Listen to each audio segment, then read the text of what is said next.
E os homens de Quiriate Jearim vieram e ergueram a arca do Senhor e a trouxeram para dentro da casa de Abinadab, no outeiro, e santificaram Eleazar, o seu filho, para guardar a arca do Senhor. E sucedeu que, enquanto a arca permanecia em Quiriate Jearim, o tempo foi longo, pois se passaram 20 anos. Diga comigo, 20 anos. E toda a casa de Israel lamentava pelo Senhor. Amém. Vamos fazer mais uma oração? Pai, nós queremos nesse momento oferecer a Ti, Senhor, como libação esta palavra, pedindo, Espírito Santo de Deus, que o Senhor venha destravar todos os bloqueios mentais, psicológicos, emocionais, tudo aquilo que vem de encontro à Tua palavra, Senhor, para que não seja roubado pelo vil tentador. Senhor, leva a nossa mente cativa à obediência da Tua palavra, para que assim possamos entender o que o Senhor preparou para este dia. Como esta canção acabou de dizer, Senhor, nós estamos com fome e nós precisamos deste pão. Nós estamos com sede e nós precisamos desta água. Fala conosco e não te cales nesta noite, Senhor, porque nossa alma suspira como a corça pelas águas, pela Tua presença. Em nome de Jesus, e desde já te agradecemos. Amém. Meus queridos irmãos, para que o evento da arca chegasse até essa cidade que tem um nome um pouco estranho, teve que acontecer toda uma saga, toda uma trajetória, para que ela pudesse chegar até este local. Tudo vai começar a partir do período dos juízes, onde o penúltimo juiz, chamado Eli, ele tem 2 filhos, Ofni e Finéias. Ofni e Finéias estão afastados de tudo aquilo que o seu pai havia ensinado, e o seu pai, por negligência, não corrigiu devidamente os seus filhos. Acontece que esses 2 homens, eles eram sacerdotes, eles eram da tribo de Levi, e eles não seguiram o caminho do seu pai.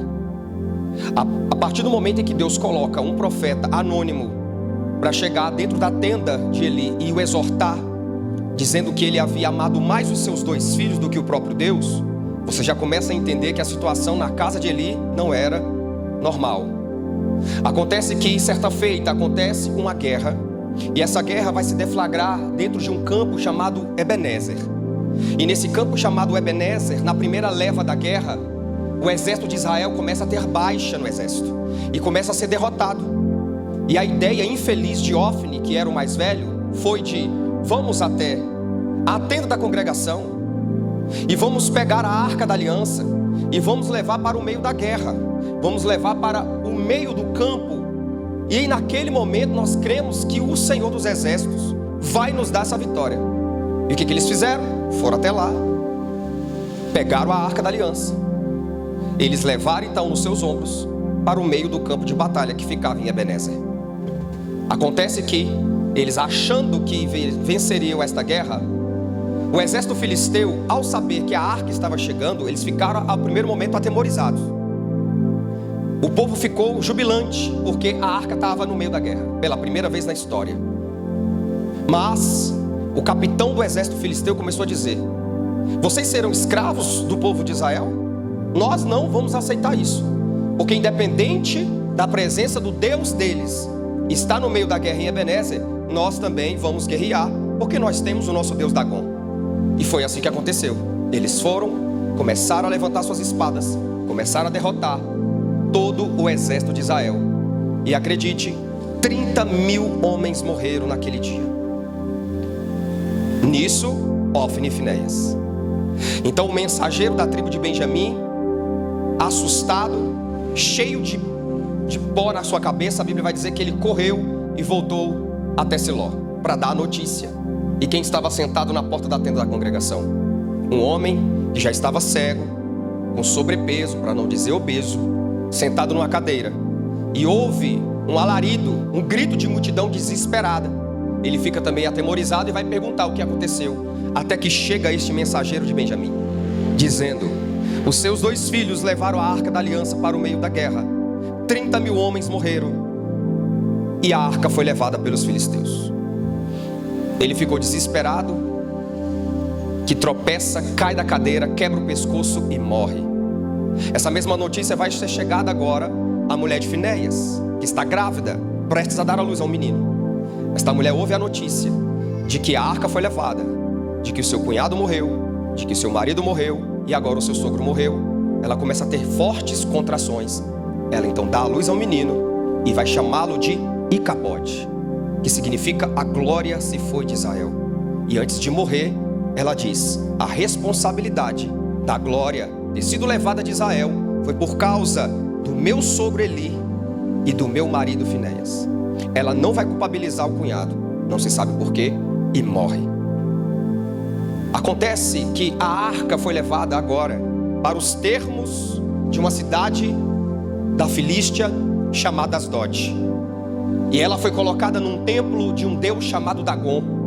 Dagon, um deus fenício, um deus cananeu e às vezes mesopotâmico, cuja sua característica era híbrida e que é retratada com corpo humano na parte superior e corpo de peixe na parte inferior, similar a sereias. E ele era considerado o deus da agricultura, o deus da pescaria e da prosperidade pelos povos que cultuavam. E o principal deus a ser adorado pelo povo filisteu era este homem chamado Dagon. A sua personificação humana era chamada Dagon. A estátua então recebe a visita da Arca da Aliança naquela noite. E na primeira noite ela cai diante do poder da glória de Deus manifestada na Arca da Aliança. Acontece que os sacerdotes de Dagon ouviram aquele barulho e foram até lá e viram que a estátua havia caído. Eles levantaram por mais uma vez, e dessa segunda vez quebra-se a cabeça, quebram-se os braços e aquela estátua se destrói. Eles então tiram a Arca da Aliança daquele lugar, e das 5 cidades eles vão começar a disputar onde essa tal arca ficaria. Essa arca então começou a ser disputada pelos 5 príncipes, porque eram 5 cidades e cada um representava a liderança dessa cidade. Agora a arca vai para Gate, e lá Deus vai começar a tratar todo o povo filisteu com 2 doenças. Preste atenção, por favor. A primeira doença era hemorroida. A segunda doença era peste bubônica, ou a praga que atingiu com tumores através da doença dos ratos. Deus, de forma irônica, começou a castigar o povo filisteu porque eles estavam tocando na presença da glória manifesta de Deus, de forma inconsequente. Eles então começaram a entender, fizeram uma reunião cheios de hemorroida e cheios de tumores, para decidir o que eles iam fazer com aquela arca, porque eles estavam suspeitando de que a possível epidemia que estava acontecendo era por causa da Arca da Aliança. Então chegam os sábios e vão dar ideia: vamos construir uma carroça, vamos colocar 5 troféus de hemorroidas e 5 troféus de rato. Vamos colocar 2 vacas e 2 bezerros, e vamos colocar a arca em cima com essas 10 estatuetas, e vamos deixar com que as vacas sejam guiadas sozinhas. Se for para uma cidade à esquerda, que fica os termos de Israel, chamada Bet-Semes, saberemos que foi o Deus de Israel quem nos castigou. Se for para o lado direito, próximo à nossa cidade de Edom, nós vamos saber que foi o nosso Deus Dagon quem nos castigou. Quem está entendendo, diga amém. Aqui a gente já traz algumas aplicações nessa introdução. Por que que Eli não responsabilizou os seus filhos, não tratou, não corrigiu, não disciplinou seus filhos ao presente momento? Por que que ele não corrigiu os seus filhos a ponto do próprio Deus agora, não mais usando o profeta anônimo, agora usando o próprio Samuel, quando criança, através de visões, de sonhos, e através de uma audição, dizendo: eu vou retirar, exterminar todo o sacerdócio de Eli, porque ele amou mais os seus filhos do que a mim. Agora já não era mais o profeta anônimo, agora era o menino Samuel, que estava sendo preparado para se tornar futuro juiz, futuro sacerdote e futuro profeta de Israel, o 15º juiz. No período negro de 350 anos, agora pela manhã, Eli o acorda e o corrige dizendo: conta-me tudo o que Deus te falou, não negue nada. E ele pegou e disse tudo isso. Ele falou: seja feito conforme a vontade do Senhor, mas não corrigiu seus filhos. Acontece que ele estava sentado numa cadeira, e se a gente observar em Êxodo e Levítico, nós não veremos Deus usando Bezalel, Deus usando Aholiabe, os dois que foram levantados por Deus e receberam a unção pela imposição de mãos de Moisés para construírem cadeiras, para fabricarem cadeiras. Eu te pergunto, onde estava essa bendita cadeira e quem mandou fazer? E essa aplicação nos cabe, queridos pastores, de que muitas vezes nós, quando eu digo nós, eu estou falando de todo o âmbito geral de pastores na face da terra, temos o hábito de lutar por cadeiras que não foram ordenadas por Deus, e nos esquecemos de cuidar das coisas de dentro, porque a cadeira estava do lado de fora. E quando nos preocupamos em cuidar das coisas do lado de fora, a saber, filosofia, política, geopolítica, nos esquecemos do mais precioso, que é a arca, que é a glória, que é a presença de Deus. Dos 3 pavimentos, o pátio, o santo lugar, o santíssimo lugar, não veremos cadeira. Nós veremos ali a pia do lavatório, veremos o altar do holocausto. No santo lugar nós veremos a mesa da proposição, o menorá, veremos o altar do incenso, e dentro teremos a arca da aliança, mas não tem cadeira. Quem mandou fazer cadeira? São essas brigas que muitas vezes dividem o que Deus quer unificar, dividem aquilo que Deus pouco se preocupa. E agora, a arca da aliança trouxe um grande castigo diante daqueles que estão fazendo vista grossa perante o símbolo máximo da glória, do kavod, da Shekhinah de Deus, da presença de Deus. Amém? O que vai fazer? Chega em Bet-Semes, no campo chamado campo de Josué. Chegando no campo de Josué, ele avista aquela carroça chegando, com aquelas vacas e seus bezerros se aproximando. Eles se aproximam e veem. Eles tiram o pano e veem estátuas de ouro de hemorroida, estátuas de ouro de rato, e eles observam aquilo que é indecifrável, a arca da aliança. Eles então chamam toda a população, ficam alegres, matam as vacas, matam os bezerros, fazem uma oferta ao Senhor.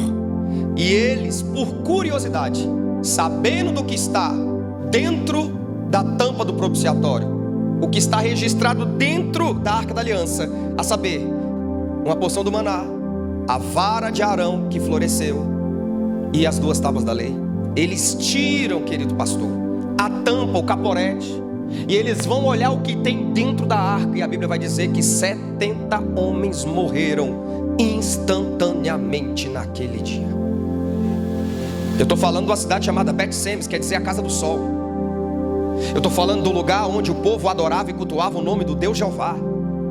E Deus puniu 70 homens.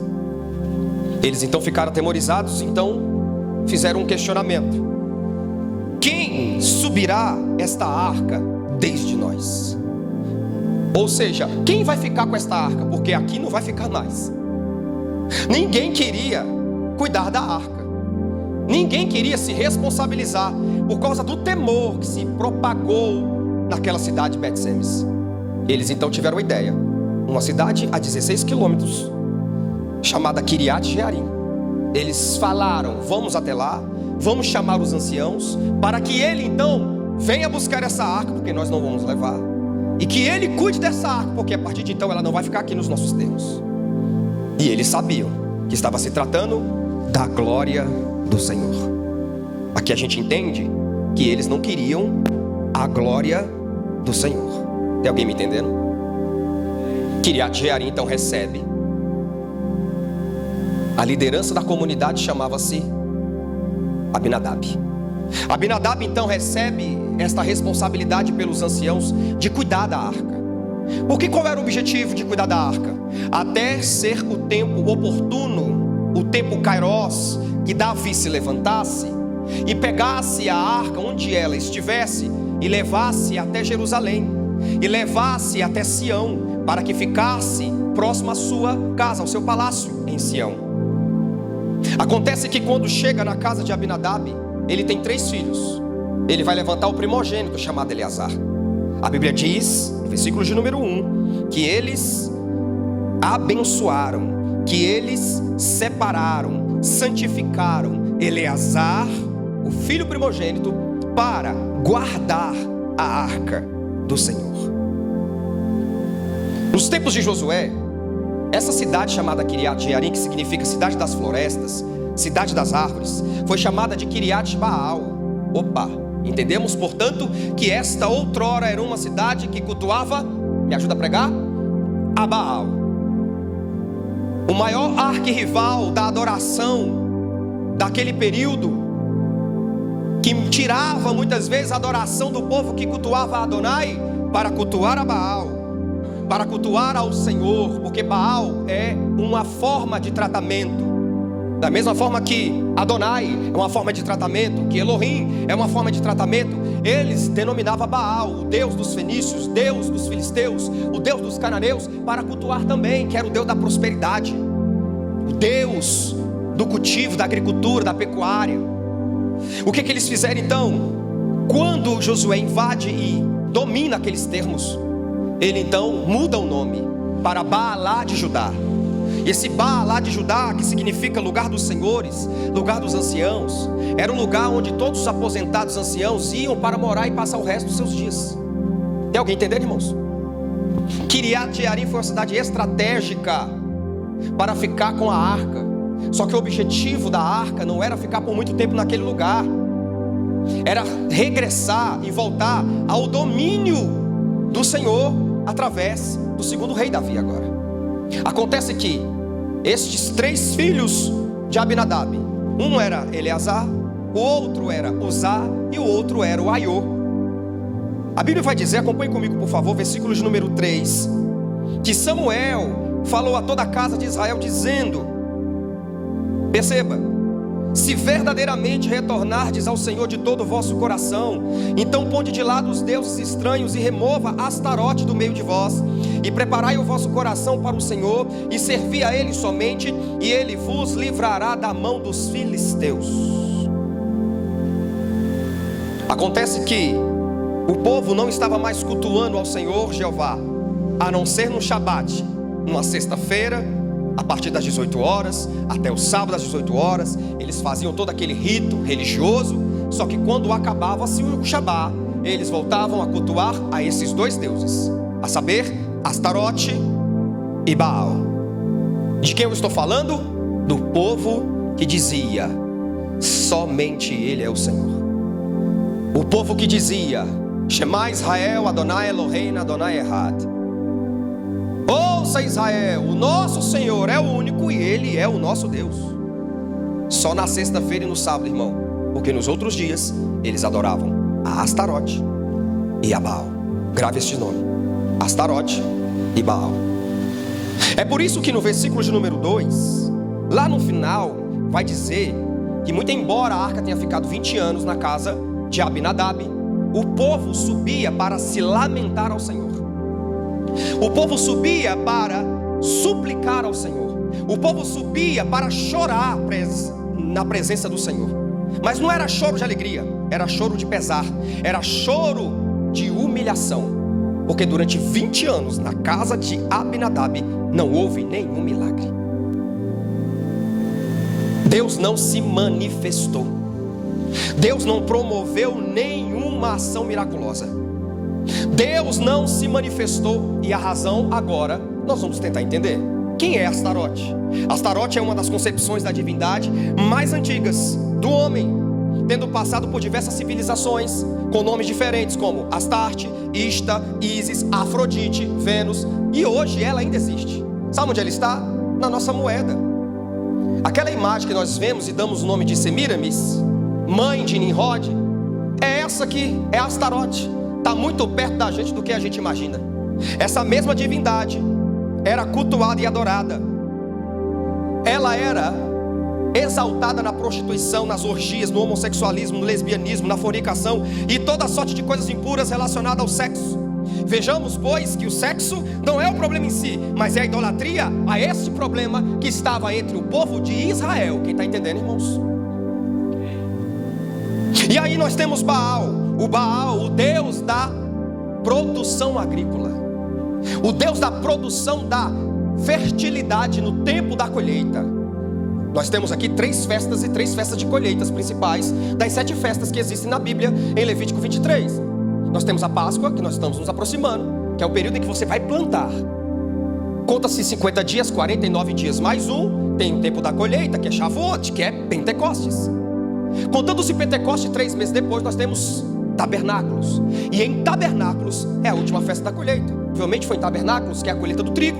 O povo estava cultuando a Baal de segunda a sexta-feira de manhã. Mas quando chegava a sexta-feira à noite, cultuava quem? A Jeová. Acabava-se o Shabat, o sol se punha, o povo voltava a adorar a Astarote e adorar a Baal. Porque no começo era tudo alegria, era tudo euforia para o povo, quando a arca chegou a Kiriat Jearim. Porém, quando Deus não começou a manifestar milagre, porta aberta, casa, carro, apartamento e chave, o povo começou a se desviar e foi procurar quem? A Astarote. Porque toda adoração a este Deus em forma feminina envolvia aquilo que trazia prazer momentâneo da sexualidade. Cultuava Baal, que hoje nós temos, até na psicologia, na administração pública, chama-se sobre a escada de Maslow, que é a busca pelos prazeres que você vai sobreviver, os prazeres da vida, que é comer, que é beber, que é dormir, que é respirar, são tudo na escala da base. Hoje nós atribuímos como Baal, são aqueles que largam a igreja para buscar os bens materiais acima de qualquer coisa. E isso não vem de lá, queridos. O próprio Jesus em Mateus 22:5, quando fala a parábola do casamento do filho do rei, quando ele vai entregar os convites, no versículo 5 vai dizer que eles recusaram o convite, dizendo: nós estamos ocupados demais, nós estamos cuidando da nossa fazenda, do nosso comércio. Envie esse convite para outras pessoas. E qual é a aplicação disso para nós? Que muitas vezes nós deixamos aquilo que é o Senhor nos ordenando fazer, colocando como primícia e primazia em primeiro lugar, para cuidarmos das coisas acrescentadas. Nós invertemos a lógica de Mateus 6,33. Nós começamos a buscar as coisas acrescentadas, e o reino e a sua justiça deixamos para a posteriori. Isso é adoração a Baal, de forma meticulosa. Isso é adoração a Baal, e a gente não percebe. Tudo aquilo que se coloca acima do trono de Deus no nosso coração, como as canções falaram, isso é idolatria e é adoração a Baal ou a Astarote. Tem alguém me entendendo, irmãos? Qual foi o primeiro erro de Abinadab aqui? O primeiro erro deste homem foi se acostumar com a arca. Por quê? Porque quando se acostuma com a arca, se acostuma com a presença. E quando se acostuma com a presença, começa a fazer pouco caso dela. Abinadab e sua família se acostumaram com a presença e deixaram de honrá-la. E quando Davi foi retirar, esses meninos agora já são adultos. Eleazar, Aiô, Uzá. E Uzá, dos 30 valentes de Davi, ele é classificado no último. Ele se tornou um dos valentes de Davi. Vocês sabiam disso? É por isso que lá em 2 Samuel capítulo 6, quando ele vai morrer, Davi fica com medo, assustado e revoltado com Deus, porque matou um dos seus valentes, lá na ira de Nacon. Ele mal se acostumou com a arca, a ponto de, quando aconteceu aquela ação trágica, ele vai tocar na arca de forma irresponsável e inconsequente. E a Bíblia vai dizer que ele foi ferido, tanto que o nome daquela eira agora se chamou Pérez Uzá, porque Deus feriu Uzá e o matou. Ele era um grande amigo de Davi. Davi sabia que a arca estava em Kiriat Jearim e ainda não era o tempo de buscá-la. Perceba, querido, quando nós nos acostumamos com a presença de Deus, nos acostumamos com a presença da glória de Deus, essa presença começa a se enciumar e começa a nos tratar. Deus não começa a manifestar nada. Eu não vou fazer uma pergunta a respeito de que dia que você foi um agente de milagres na vida de alguém. A pergunta que eu quero fazer foi: quando foi o dia que você presenciou o seu último milagre? Porque a mesma presença que estava aqui, no meio de um baú, hoje ela está habitando dentro de nós. A glória de Deus habita em nós. Portanto, cada um de nós aqui somos a arca de Deus ambulante. E eu faço uma pergunta reflexiva: o que nós estamos fazendo com esta presença que habita em nós? Kiriat Jearim recebe então aquela presença. O povo sobe anualmente nas festas sagradas, cultua o Senhor dos Exércitos, e não tem um milagre. Deus não desce dos céus, não há um fogo do céu, a presença não se manifesta. O povo só se lamenta, e o povo só chora, e o povo cego que estava não entendia por que Deus não se manifestou. Até que eles, 20 anos depois, vão procurar, até por fim, o profeta Samuel. E acontece que quando eles procuram o profeta Samuel, a Bíblia vai dizer, no versículo em que li, eu quero reler, que Samuel, sabendo que o povo estava adorando Astarote e Baal, vai dizer: se vocês verdadeiramente retornarem ao Senhor, retornar a techuvá, se vocês praticarem a techuvá, a palavra techuvá quer dizer retorno, quer dizer arrepender-se, quer dizer voltar ao primeiro lugar, voltar de onde você saiu. Se você praticar a techuvá, que no grego é metanoia, se você praticar o arrependimento e retornares verdadeiramente ao Senhor de todo o vosso coração, então vocês porão de lado os deuses de Astarote e de Baal dentre vós. Olha, o mais, para mim, exemplar ato de Samuel foi ele ter esperado o povo procurá-lo.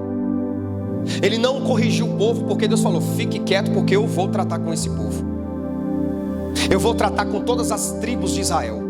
E aconteceu que quando o povo ouviu essas verdades, eu estou falando de todas as tribos de Israel, irmãos, todos eles reconheceram o seu pecado, e eles então retornaram às suas casas, pegaram todos os seus astarotes, balins, que eram cordões que eles guardavam debaixo da roupa, principalmente os homens, e eles então trouxeram e jogaram no meio do campo entre Sem e Mispa,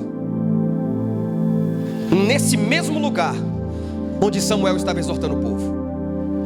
Eles pegaram a imagem de Astarote, uma imagem feminina desnudada, pegaram a imagem de Baal, que usava uma mitra alongada na cabeça, com um cetro na mão, e tiraram dos pescoços, tiraram dentro de suas casas, das tendas, e jogaram no meio do vale entre Mispa e Sem. Grava este nome, querido: Mispa e Sem. Eles reconheceram, tanto que no versículo 4 a Bíblia vai dizer: então os filhos de Israel verdadeiramente puseram de lado os Baalins e os Astarote e serviram somente ao Senhor. Tem alguém aqui que quer ver a manifestação de milagres de Deus aqui? Quantos de vocês querem ser agentes de milagres? Para isso, precisamos pedir ao Espírito Santo com toda a humildade: Espírito Santo, me mostra se dentro do meu coração existe um Astarote morando. Me revela, Senhor, se dentro do meu coração eu ainda estou cultuando a Baal. Quando eu estou diante do meu smartphone, o que é que eu estou fazendo nos grupos? Quais são as imagens? O que é que está na minha galeria? O que é que está no meu playlist? É para Baal? É para Astarote? Senhor, me mostra. Porque eu não estou entendendo. Eu te cultuo, eu dizimo, eu oferto, não falta o culto, mas não tenho presenciado o milagre. O que que está acontecendo, Senhor? Porque talvez eu tenha sido um Samuel para a vida de alguém aqui.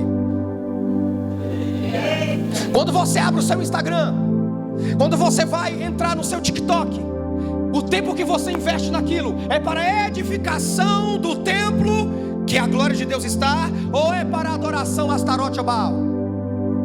O culto ao corpo, o excesso da meticulosidade, da sensualidade, Astarote.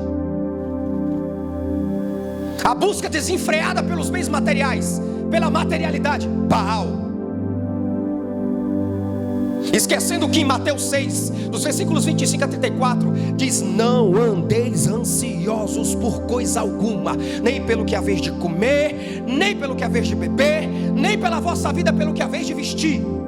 Aí coloca o pássaro, coloca o lírio do campo, e coloca todos os exemplos da natureza, dizendo: vocês são muito maiores do que ele. Por que vocês se preocupam com essas coisas, homens de pequena fé? Culto a Baal. Aí me vem o apóstolo Paulo dizendo aos Filipenses, no capítulo 4, no versículo 6, ele está parafraseando Jesus, dizendo: não andeis ansiosos por coisa alguma, antes, porém, apresentai ao Senhor as vossas petições com orações e com ações de graça.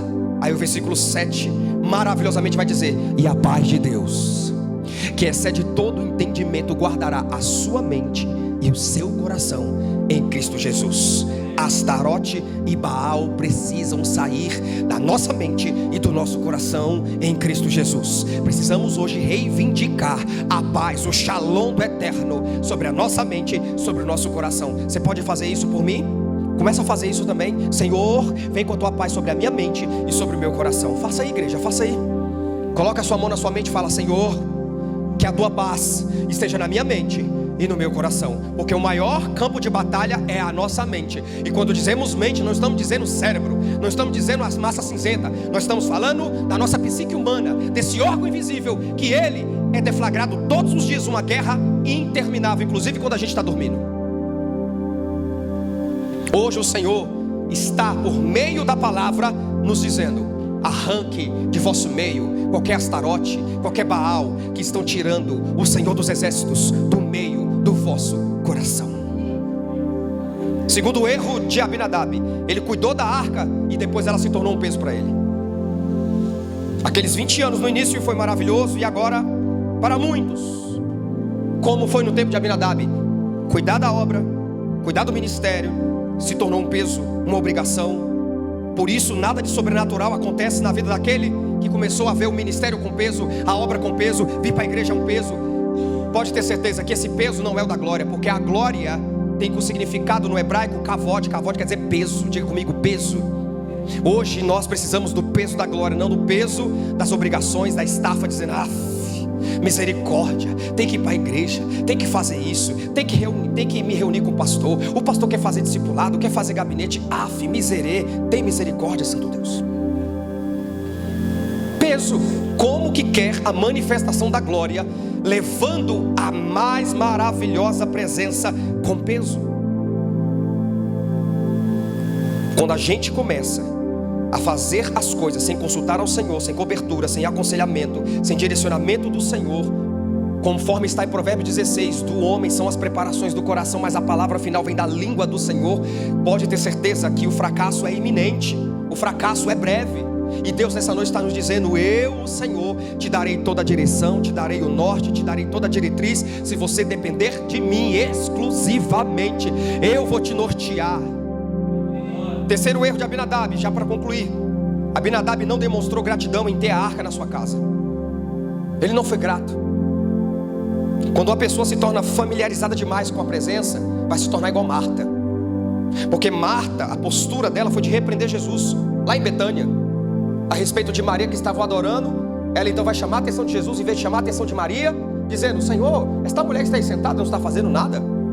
O Senhor está vendo todas as minhas ocupações aqui, estou fazendo faxina, eu preciso da ajuda dela.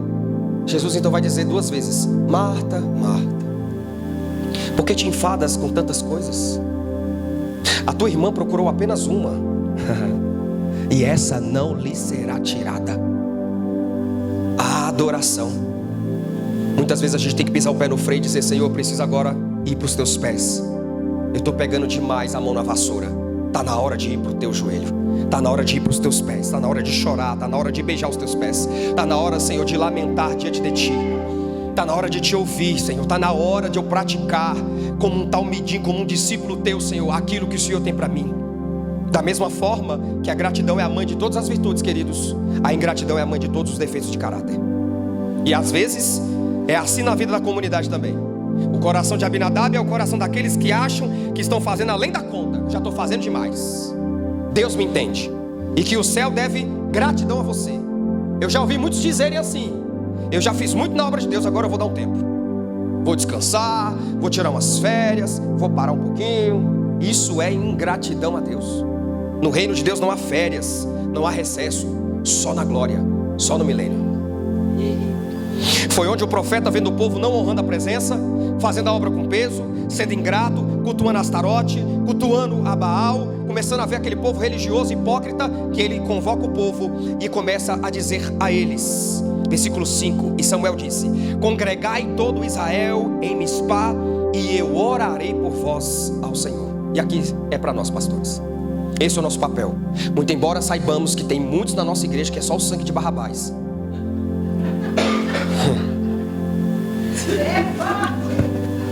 O nosso papel é aconselhar, é ter longanimidade, é ter paciência, estratégia, é ter prudência, esperar o tempo certo e oportuno, o kairós de Deus, para falar com essas ovelhas, dizendo: pastor, ora por mim, as portas estão fechadas, meu filho está na maconha, minha filha está na prostituição, meu marido está no boteco, eu não consigo mais, eu já tenho orado 10 dias, 10 anos, eu não consigo mais. O nome de todos os meus filhos estão em todas as igrejas aí dentro dos azeites embebidos aí. está em vários cadernos de oração e nada acontece. Por quê? Porque talvez o seu coração está cheio de Astarote e de Baal.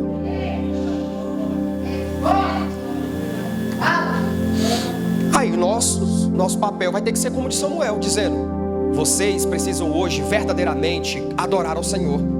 Verdadeiramente, queridos, está dizendo, é um advérbio de modo verdadeiro. Vocês precisam adorar a Deus de forma verdadeira, porque vocês estão fingindo que estão adorando e Deus está fingindo que está te abençoando. Então vão para suas casas, tragam de lá o Astarote e o Baal e queimem, lancem fora. Se for para excluir essa amizade, exclua. Se for para bloquear, bloqueie. Se for para queimar essas roupas, queime. Se for para tirar aquilo que está te atrapalhando da adoração, Senhor, tire. Se é a televisão, se são as séries que você está maratonando e não tem um tempo para ler Bíblia, tire isso de você. Exclua o Netflix do seu celular. Está se tornando Baal para você. Se aquele dorama está se tornando uma desgrama, tira aquilo. Não está edificando, está sendo Baal. Aleluia. Samuel fez isso. Eu vou orar por vocês. Mas antes de orar, ele teve um aconselhamento com o povo. O povo foi em suas casas. O povo tirou os Baalins. O povo tirou os Astarotes. O povo colocou entre Mispa e Sem. E o povo então estava falando: agora nós queremos verdadeiramente adorar o Senhor. Porque nós não queremos subir para adorar o Senhor no culto de domingo, de terça, de quinta, de campanha e nada acontecer. São 5 anos, 10 anos, 20 anos e nada acontece desde quando eu me converti.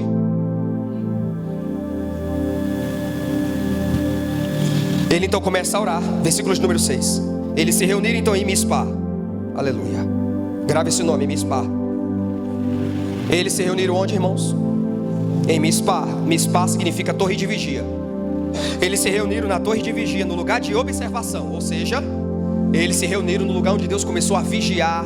Deus começou a perscrutar. Deus começou a sondar. Deus começou a analisar o coração, conforme fez com o povo no deserto em Deuteronômio 8, dizendo: eu vos trouxe para o deserto para provar o vosso coração, para vos tentar aqui neste lugar, para saber se vocês iriam me adorar ou não. Vos humilhei e vos fiz passar fome. Tudo isso para entender que nem só de pão viverá o homem, mas de toda a palavra que sai da boca de Jeová, isso viverá o homem.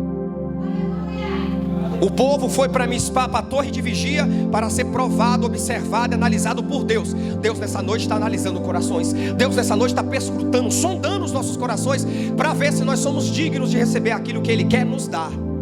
Sim, isso está lá em Jeremias 17:8. Versículo 10 vai dizer também: eu, o Senhor, sondo o coração, examino a mente. Tudo isso para dar a cada um segundo as suas obras e de acordo com as suas ações. Cada um tem a vida que merece. Agora, a outra cidade era Sem. Sem quer dizer renome e prosperidade. Opa, entendemos, portanto, que Deus levou o povo entre a vigilância e a fama, a vigilância e a prosperidade, a vigilância e o renome.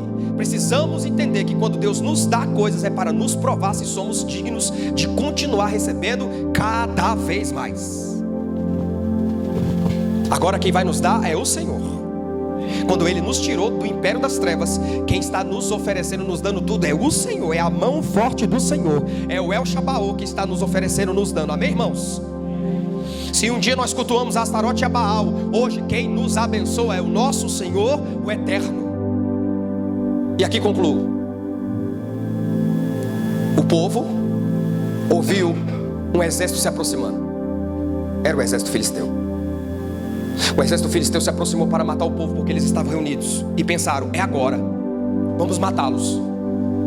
Mas mal sabiam eles que agora esse povo não era mais aquele povo de outrora que estava adorando a Deus, a Astarote e a Baal. Agora o povo se arrependeu, chorou, lamentou. O povo quebrou os objetos malignos. Deus então ouviu a oração de Samuel. A Bíblia diz que começou a vir raios, trovões, relâmpagos, e assustou o exército filisteu. E o povo então fugiu para uma cidade chamada Bet-car. E o exército do Senhor os perseguiu e os matou, todos eles a fio de espada, porque agora a glória de Deus está atuando no meio do povo de Israel. Fique de pé, por favor. Glória. Agora a glória de Deus está sendo manifestada aos olhos do povo, que em 20 anos, pastor Paulo, queridos pastores, igreja,